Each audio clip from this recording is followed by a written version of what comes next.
Well, choosing between carbon utilization or sequestration depends, frankly, on objective feasibility and knowing the specific needs of the customer in reducing CO2 emissions. CCU transforms captured CO2 into useful products such as fuels, chemicals, and construction materials. These processes not only reduce emissions, but also generates economic value for CO2, potentially making it profitable and encourage industrial uptake. But it is preferable approach where the CO2 can be directly integrated into production cycles that are difficult to decarbonize. For example, aviation fuel through e-kerosene or construction materials through CO2 cured concrete. It supports the circular economy and reduces the carbon footprint of certain products, potentially creating new markets for low carbon materials. But the challenge, as I mentioned before, is typically the significant energy requirement to convert CO2, especially when there is a chemical transformation, which can limit the carbon reduction potential if the energy is sourced from fossil fuels. So economic feasibility can vary widely depending on regulatory support and the market demand for CCU-based products. Carbon sequestration, on the other hand, involves permanently storing CO2 underground or in a long-term ecosystem, such as forests, soils, or saline aquifer.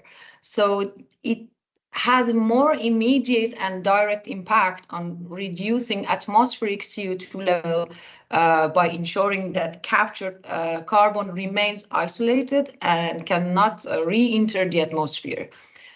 This is ideal for high emission sectors like power generation and heavy industries, where direct emission reductions are very challenging. This method of sequestration is often seen as essential for reaching net zero emission targets, particularly in scenarios that the emissions are exceptionally high and CCU cannot be viable. But the main challenge with sequestration is first and last, the cost, always the cost.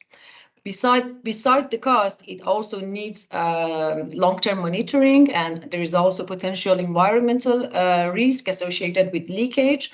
But it remains very costly. And why is it? Because sequestration sites are specific locations and require extensive infrastructures such as transport that I mentioned before and large investment. But all in all, which should we prioritize? Well, in short term, sequestration offers a more immediate reduction in atmospheric CO2 levels, especially where permanent storage sites are still available and accessible. In fact, the fact that it is permanent is a significant advantage for heavy emission sectors in short term. In long term, utilization could have more positive impact in creating sustainable economic models for CO2, and that's turning carbon into opportunity, particularly if clean energy costs decrease, CO2 conversion could be more efficient and scalable. So I believe where the demand exists, CCU could be the future, while for now, in short term, sequestration is inevitable. So yes, Rob, you're absolutely right. A balanced approach using both sequestration and utilization based on the sector context is likely optimal.